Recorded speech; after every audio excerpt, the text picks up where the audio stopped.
Bienvenidas y bienvenidos a este espacio de reflexión educativa. Nosotros somos estudiantes del segundo semestre de la licenciatura en Educación Primaria y en este podcast llamado Pizarras y Tacones les hablaremos sobre nuestras experiencias de práctica docente, así como los aprendizajes que hemos adquirido a lo largo de este curso. Nos enfocaremos especialmente en la educación socioemocional, la enseñanza de las matemáticas, la mediación lectora, la geografía y el papel del docente en la transformación social. En ese espacio buscamos compartir nuestras experiencias de una manera crítica y profesional en este perfil que nos ayuda para formarnos como futuras docentes. Bueno, continuaremos exponiendo experiencias de la práctica para identificar los contextos escolares de cada uno de los alumnos, cómo los docentes se incorporan, los valores que se tienen, las afectivas dentro de las clases. Hablaremos también de situaciones emocionales que nos impactaron a nosotras como futuras formadoras y pues cada uno dará a conocer una diferente perspectiva para identificar y analizar cada uno de los estados emocionales de nuestros niños, partiendo del punto importante que es el contexto escolar. Muy bien. Mi primera cercanía hacia los niños, que fue de esta semana y de la otra, estuve viendo que había un grupo de niños, en especial un niño, que era líder de manera negativa, especialmente con la maestra, que por ejemplo él empezaba a contestar y gritándole a la maestra y los demás niños empezaban como a hacerle caso. Y eso me dejó como muy impactada porque dije, no puede ser. La maestra no podía con él, ni los demás maestros, ni el director. Entonces a mí sí como que me cuestionó de esa manera porque el niño era así. Y me dio la tarea de investigar un poquito más y me di cuenta que el niño tenía como, ¿qué se podría decir? Como odio hacia las mujeres porque pasó una situación con su mamá. Entonces su papá le recalcaba mucho que las mujeres pues nada más servían para traer hijos y para los deberes de la casa y ya. Entonces el niño veía a la maestra como una figura materna.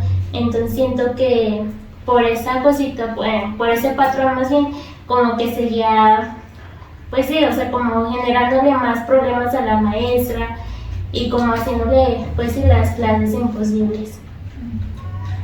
Ay, no, pues está muy fuerte lo que cada uno Ay, sí, está muy crítico los contextos de los niños en las primarias. Es una cosa a lo que nos vamos a enfrentar nosotros como docentes, saber todo tipo de contextos. Bueno, por ejemplo, yo en mi caso, en la semana que fui a observación y ayudantía, noté que hay un niño, bueno, de hecho también es hermano de un alumno que tiene Marta en su salón. Son gemelos ellos. Entonces, antes ellos dos estaban en un mismo salón, pero por esto mismo, esta situación como que los cambiaron. Es que los dos como que tienen como problemas de ira o bueno, de conducta, porque al tener mucha frustración, la única forma de sacarla es aventando las cosas, gritando, pero así efusivamente. Esto lo noto casi siempre cuando están hablando con algunos de sus compañeros, o bueno, lo noté esto, de esa vez pasó que se llama, ¿cómo se llama? Se llama Leonardo. No, Leo es el que yo tengo. Leo es el otro. Ay, ya me confundí. Bueno, se llama Gama, más bien.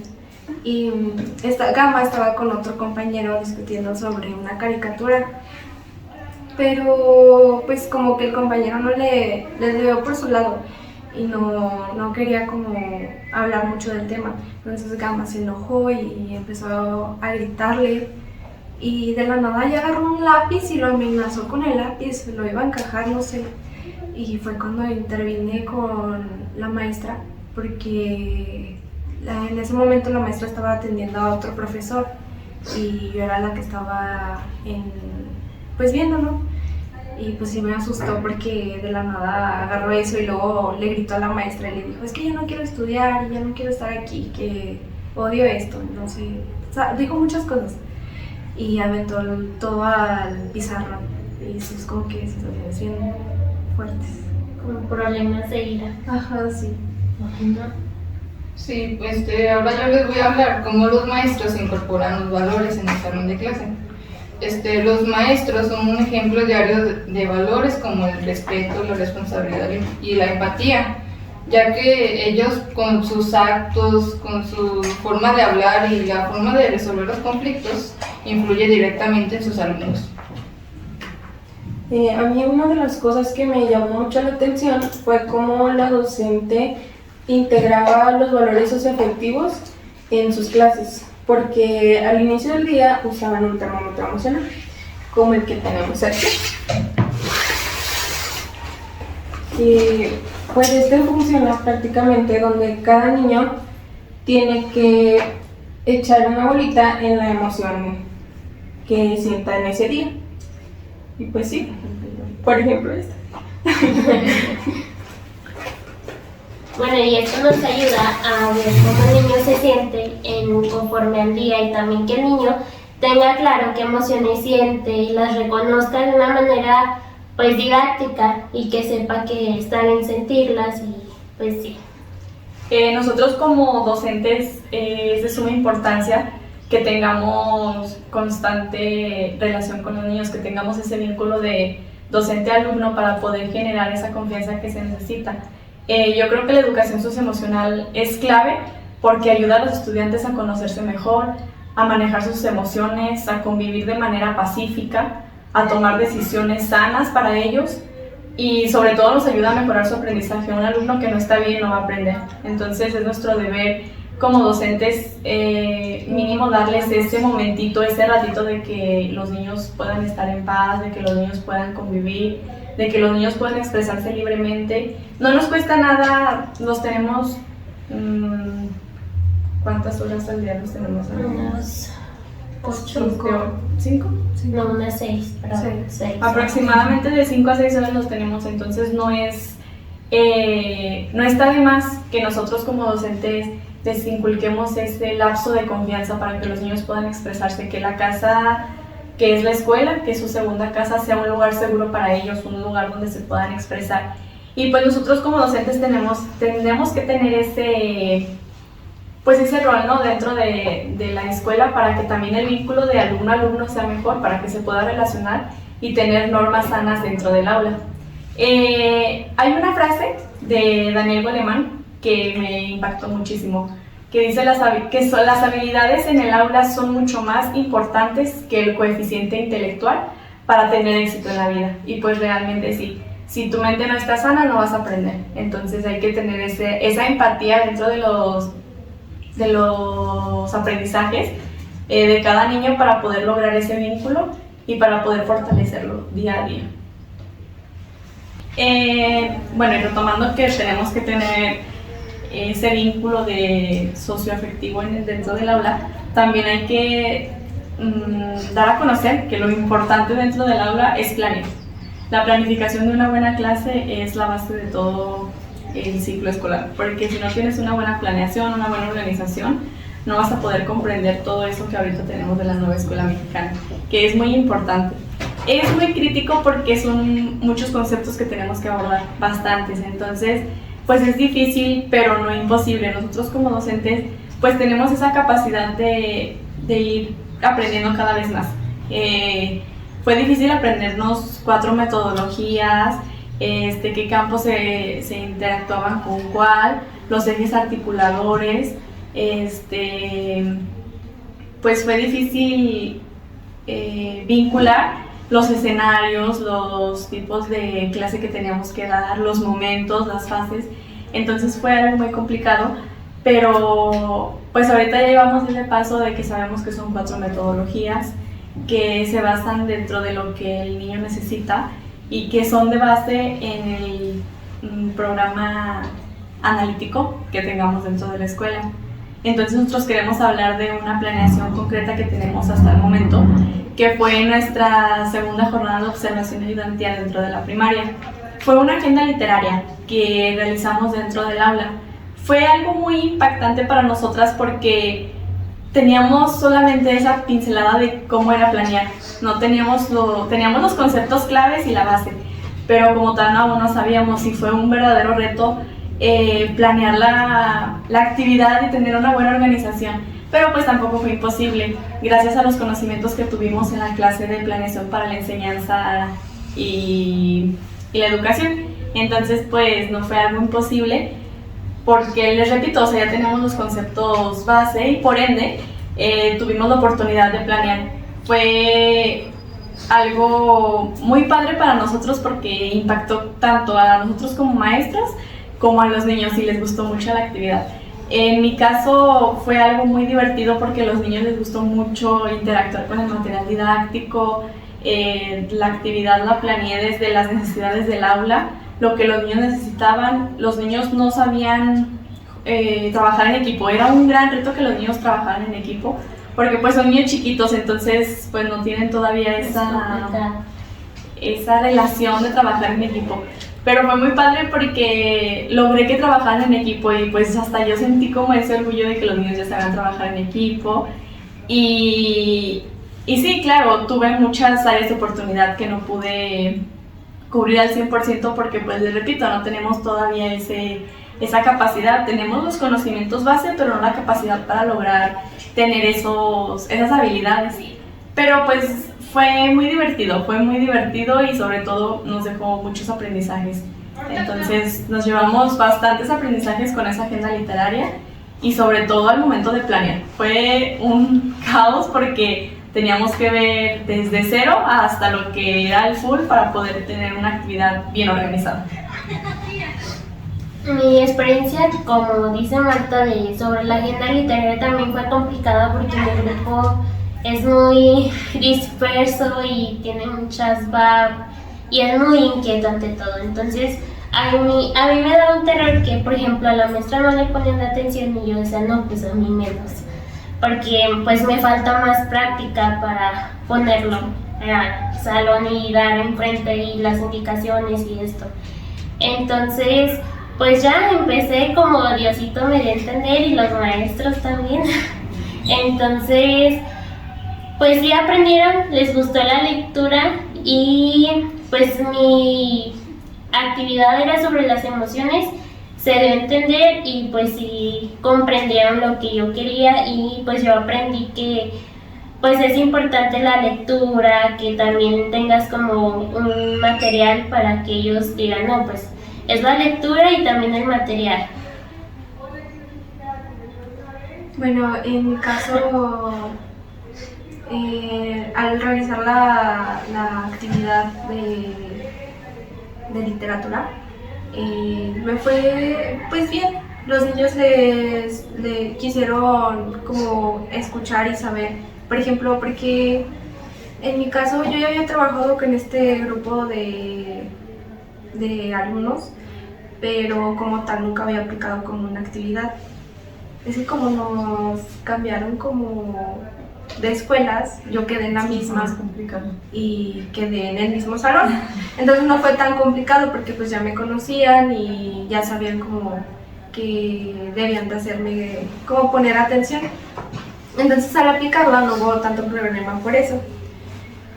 Y ya pues me fue muy bien. Para mí la verdad fue un reto al principio porque el grupo estaba muy inquieto porque pues ya era una de las últimas semanas para salir de vacaciones. Entonces la verdad estaban todos muy inquietos, pero pues al final como era una actividad dinámica donde pues ellos tenían que hacer como una manualidad y como eso les entretiene mucho, pues al final sí se logró. Y pues al final sí salió todo muy bien, pero pues al principio sí fue un reto eso, controlarlos. A mí me fue muy bien al aplicar la actividad, aunque los niños no se vieron muy encantados por crear un cuento, porque yo les pregunté, ¿hasta quién le gusta leer? Nadie me levantó la mano. Y pues no, y sí, pues me deprimí. Dije, no, ¿qué voy a hacer? Pero me sorprendió porque a la hora que ellos elaboraron la actividad, pues la hicieron completita, aunque a veces no me dio tiempo al final de aplicar todo lo que tenía planeado, por los tiempos, pues ya ven que estaban en eventos, en semana de semanas de exámenes. exámenes y no nos dio tiempo para terminar la actividad. Y ese es otro de los contras de planear, que Ajá, tienes que adecuar también, tienes que y los tener tiempos, todo los el tiempos. contexto, Ujú. en la cultura escolar, porque si no sabes las dinámicas que ellos hacen, pues va a ser imposible mediante los tiempos. Creo que la lectura es una de las dificultades más grandes que tenemos ahorita en las primarias, porque los niños están enfocados en la tecnología y se les olvida leer y ya es como una pincelada y si acaso. Pero pues yo creo que nosotros como docentes es importante, muy importante que tengamos como esa capacidad de mediar, de tener la mediación lectora dentro de nuestra aula. Porque teniendo la mediación lectora aplicada, pues tenemos un proceso en el que la persona guía, o nosotros como docentes comenzamos a guiar, a acompañar o a estimular la lectura de una manera más breve para ellos, porque tenemos la capacidad de saber lo que le hace falta al grupo. Entonces, esto hace que los niños descubran el gusto por la lectura, que les guste leer. Nosotros como mediadoras tenemos la capacidad de adaptar actividades dinámicas para que a los niños les guste leer, que les llame la atención, que no solamente sea leer y ya, tenemos la capacidad de hacer actividades, juegos, de jugar con los conocimientos, que es lo más importante. Porque pues un niño aprende jugando, entonces desarrollando esa actividad para nosotros desarrollamos el pensamiento crítico en los niños. Entonces es muy importante que nosotros tengamos como base el concepto de la mediación lectora dentro de nuestra aula para poder favorecerla y para poder favorecer la lectura en los niños. Entonces, con esto que dijo mi compañera, es fundamental conocer que el papel mediador en el proceso de la lectoescritura nos ayuda mucho para apoyar a los estudiantes en su desarrollo, y así como que nosotros debemos ser su guía y facilitador, así como crear un ambiente de aprendizaje significativo, y con ello los alumnos pueden generar autonomía e independencia.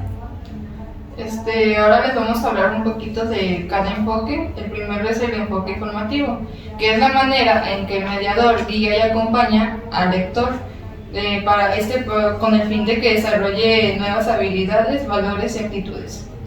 El enfoque sociocultural nos destaca que la lectura se construye en la interacción con el contexto y la cultura de los estudiantes. El enfoque crítico nos permite examinar un texto de manera activa y creativa, el cual le permite que el niño indague más allá de la lectura. Otro enfoque es el enfoque afectivo-emocional. Este enfoque se centra más que nada en la importancia de considerar las emociones y sentimientos de los estudiantes, y esto tiene un impacto significativo en la comprensión de la lectura. Sin él no podemos generar por ejemplo, si el niño está enojado, triste o feliz, va a tener un impacto diferente cómo él percibe o comprende una lectura. Durante el curso adquirimos actividades que nos ayudaron a mejorar nuestra mediación lectora. En la unidad 1 vimos los diferentes tipos de géneros literarios. El género, y les voy a explicar un poco de qué trata cada género. El género narrativo, aquí se cuentan historias con personajes, temas, lugares y con un trama. En el género lírico se expresan sentimientos y emociones. En el género dramático se representa un conflicto en base a un diálogo. Y en el género didáctico se presenta un tema y se da a conocer una opinión. Y también logramos ver una actividad, ¿se acuerdan? Una actividad titulada Mi Camino Lector, donde plasmamos nuestro proceso de lectura. Y pues, en mi opinión, yo ahí plasmé que durante la primaria a mí no me inculcaban tanto en la lectura porque me lo hacían ver como una obligación, y es por eso que no le agarré tanto amor y me costaba tanto comprender los textos, pero pues ya paso del tiempo me entretuve leyendo novelas, pero ahorita que las dejé un poco, pues es todo. Y también vimos lo de que es un proyecto de aula, que se refiere, es una estrategia para que los niños, niñas y adolescentes se interesen más por la lectura. También vimos sobre el docente mediador de la lectura. Vimos también que el mediador de lectura tiene habilidades de comunicación, habilidades para comprender un libro y también conocimiento pues de ello, o sea, de cómo leer un libro, cómo enseñarlo, cómo comprenderlo. También vimos sobre el docente de básica, que es muy diferente al mediador de lectura, pero ambos se pueden impactar y ambos tienen en conjuntos que tienen habilidades comunicativas y para comprender textos. También vimos sobre qué es leer, qué es la lectura y lo más importante es agenda literaria. La agenda literaria vimos cómo se hacía cómo la hacíamos desde cero, que teníamos que escoger un libro, teníamos que escoger materiales, adecuar la actividad para los niños que nos tocó en este caso y también cómo citarlo y pues sí. En la unidad 3 pues prácticamente pusimos en práctica la agenda literaria, vimos estrategias de lectura, también vimos 2 lecturas y una era de los proyectos de aula y la enseñanza y el aprendizaje del lenguaje escrito y otro era de las fases del proyecto, que son planificación, realización, culminación y evaluación del proyecto, que estas nos ayudaron para poder realizar la agenda literaria. Es muy importante que tengamos estos conocimientos clave porque sin todo esto que adquirimos durante este curso no hubiéramos podido realizar una actividad de mediación lectora dentro del grupo. Porque pues hay una gran diferencia entre inculcarles y nosotros tener el valor de nosotros también introducirnos a ese tema. Porque pues si nos gusta a nosotros lo que hacemos, les va a gustar a ellos lo que hacemos con mayor razón, porque tenemos esa habilidad de hacer lo que los niños necesitan. Entonces, pues no hay gran diferencia entre el papel de un mediador lector y una maestra de educación básica, porque en sí tenemos que tener las mismas cualidades. Tenemos que tener la cualidad de que nos guste la lectura, de informarlos, de guiar, ser guía, ser pues ese centro para que el niño pueda introducirse más al gusto por la lectura, por lo que ellos quieren hacer. Y pues es muy importante lo que mencionan el proyecto, porque gracias a un proyecto podemos evaluar los aprendizajes de los alumnos. Y pues aquí podemos meter las evaluaciones formativas que hemos adquirido en los cursos, como pues las rúbricas, las listas de cotejo, darles una lista de cotejo a ellos para que sepan lo que se va a evaluar y lo que se tienen que enfrentar, lo que tienen que aprender y lo que es necesario que sepan para poder sacar una nota pues favorable, porque pues ya no podemos hablar de una evaluación cuantitativa, ya la NEP ya nos permite dar una evaluación cuantitativa, pero sí una evaluación formativa donde él vea sus habilidades y sus áreas de oportunidades.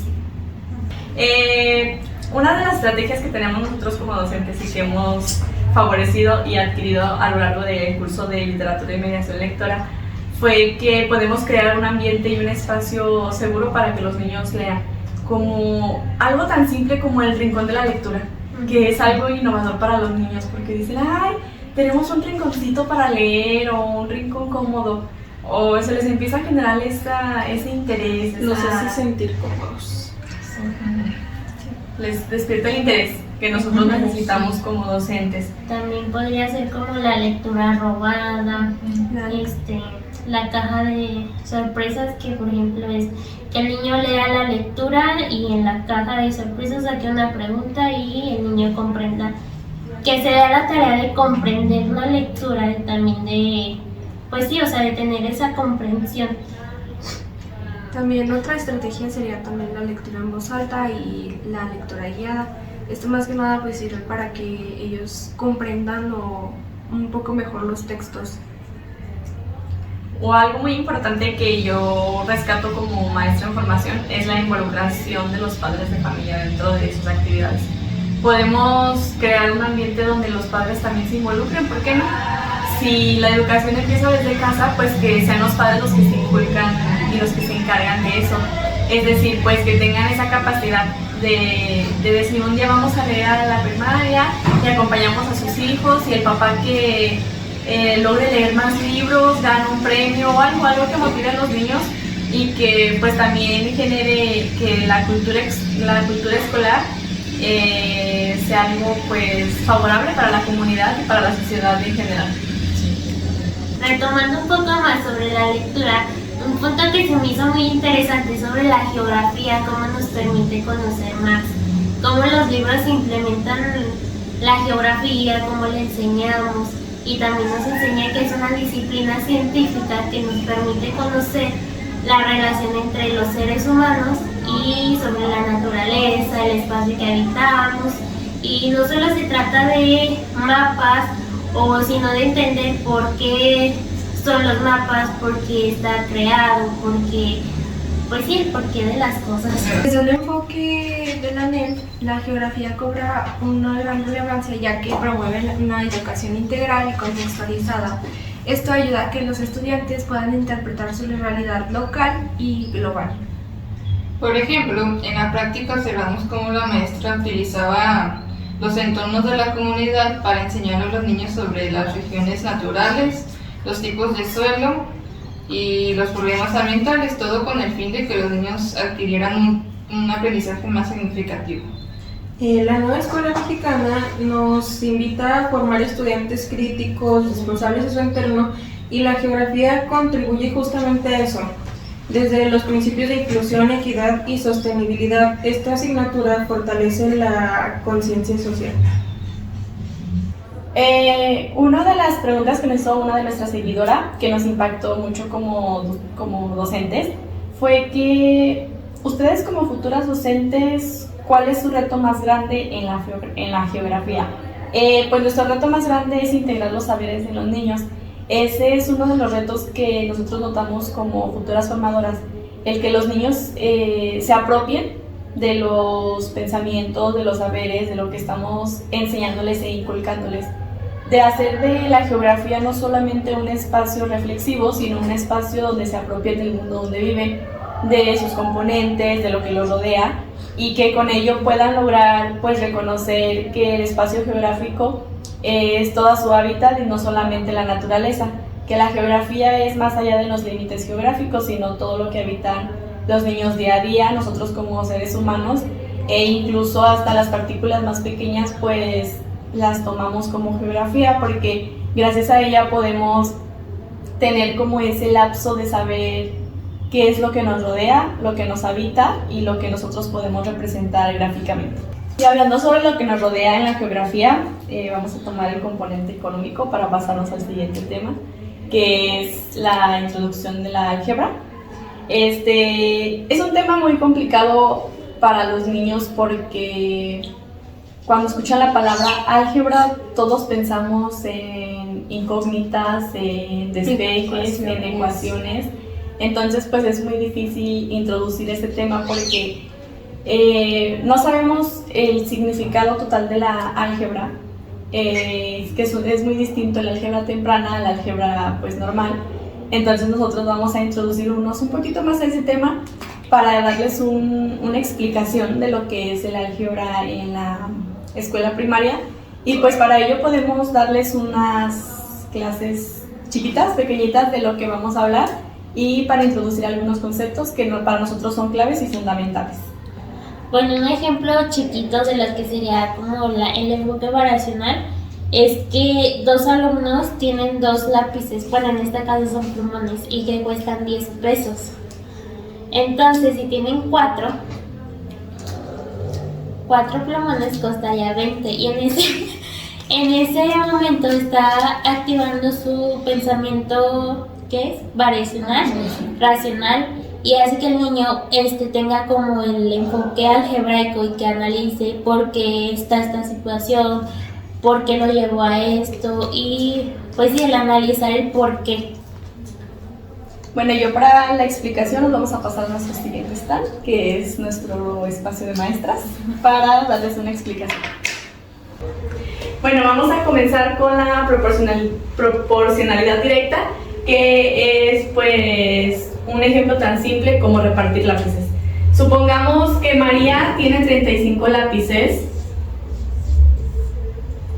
y pues para hacerlo más fácil lo quiere repartir entre sus 7 amigos.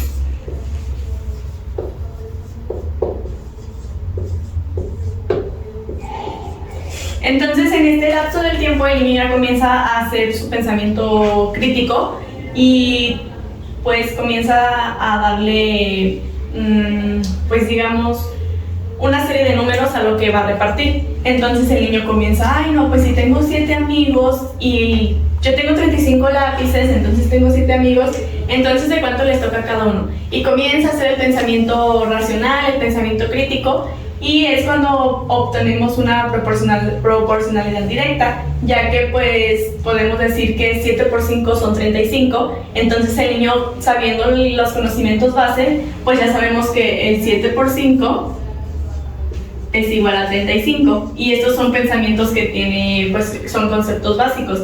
Entonces si quisiéramos hacerlo pues de una manera algebraica, podemos decir que los 35 lápices son una incógnita de n, entonces ocupamos repartirlos entre 7x, que son los niños.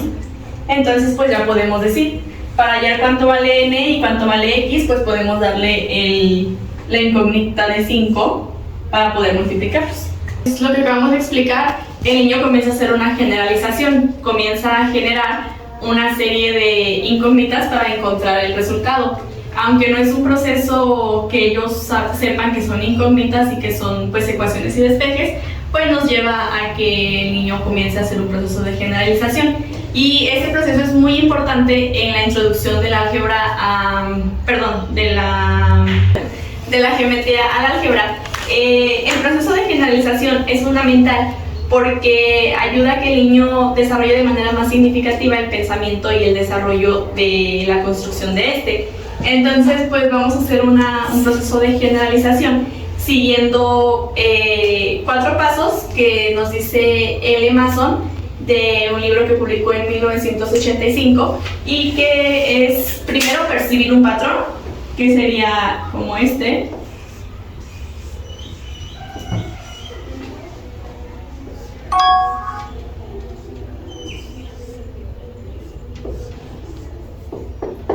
El niño comienza a percibir hasta dónde empieza a repetirse, hasta dónde se termina y dónde empieza a repetirse. Entonces aquí ya está haciendo el proceso de percibir el patrón. Luego, pues él empieza a expresarlo, que es la continuidad. Entonces, si él dice, si se termina en el cuadrado, pues entonces sigue el triángulo, el círculo y el cuadrado, y así sucesivamente hasta completar el patrón. El tercer paso, es registrar un patrón, pues el niño tiene el registro de lo que se va haciendo para poder continuar el patrón.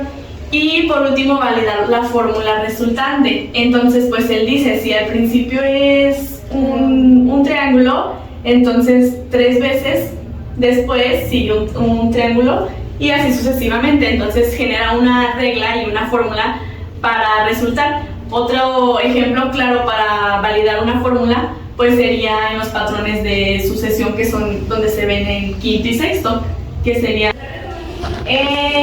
esto sería pues la validación de una fórmula general, que pues como lo repito, lo ven en casos de quinto, sexto más o menos. Supongamos que la figura 1 pues tiene un triángulo, la figura 2 ya tiene 3, la figura 3 tiene 6, entonces pues vamos a ver de cuánto va aumentando. Pues aquí al principio pues es 1, entonces aquí se le aumentaron 2 y aquí se le aumentaron 3, entonces va aumentando conforme pues va aumentando la figura, los números de cuadrados van aumentando. Una regla que el niño haría, pues la figura 4 pues sería dibujar 3 y luego 2 y luego 4 y así sucesivamente, porque pues va aumentando de este lado. Pero pues para hacerlo más fácil, nosotros pues ya tenemos el conocimiento de que pues n representa la figura 1. Entonces podemos decir que n es igual al número de figura que en este caso, pues si queremos encontrar la figura 4, sería 4 por, podemos decir que 4 más 1 para encontrar una resultante, y pues tendríamos que dividirlo entre 2 porque nos va a salir un resultado pues aleatorio y pues no nos va a dar lo que nosotros necesitamos. Entonces así haciendo la fórmula pues podemos decir que 4 más 1 pues es igual a 5, entonces sería 4 por 5 entre 2, entonces sería 4 por 5 que son 20 entre 2 que es igual a 10. Entonces podemos decir que la figura 4 tendría 10 cuadrados. Entonces el niño ya comienza a hacer como ese registro de lo que él va haciendo, y aquí empieza el momento de que generaliza, de que reconstruye todo su conocimiento para poder sacar una fórmula resultante. Lo que acaba de explicar mi compañera, nos podemos dar cuenta que durante el curso aprendimos que la generalización es la clave para resolver los problemas. Además, identificamos este tipo de situaciones dentro del plan y programa, lo que nos ayuda a planificar actividades contextualizadas. Con todo esto que hemos llegado a navegar más sobre la generalización, sobre todo esto de las matemáticas, llegamos a la conclusión que no solamente como docentes estamos formando en lo didáctico, sino también a pensar de manera crítica para mejorar pues la educación, lo de las planeaciones y todo como docentes, como formarnos a pensar críticamente en todo. Desde este punto de vista, pienso que debemos de enseñar desde una perspectiva filosófica y sociológica. Debemos de crear un papel activo en la construcción de una educación basada en justicia y el bien común. Esto nos implica reconocer la diversidad cultural, lingüística y emocional de nuestros estudiantes y actuar con empatía, respeto y compromiso ético. A lo largo de este podcast hemos compartido nuestras experiencias, nuestros aprendizajes y nuestras reflexiones. La práctica docente nos permitió la teoría con la realidad en el aula. Para nosotros fue muy complicado introducirnos a muchos temas a lo largo de este tiempo, pero cada una compartimos experiencias y generamos ese tipo de interés que cada una tiene en cada uno de nuestros cursos. Fue un verdadero reto, pero ahora estamos aquí concluyendo nuestro primer año de formación docente. Estamos muy contentas y muy satisfechas con los resultados que hemos tenido, con los conocimientos básicos de nuestros maestros, de nuestros cursos, de cada una de las aportaciones que ha tenido cada uno de ellos. Y pues para finalizar este podcast y para que se lleven pues algo de nosotros tenemos frases de cada uno de nuestros cursos y pues se las vamos a ir leyendo de una en una. El primer curso que tenemos es Planeación para la enseñanza y los aprendizajes, que la frase que nosotros construimos para ustedes es que enseñar sin planear es dejar el aprendizaje al azar.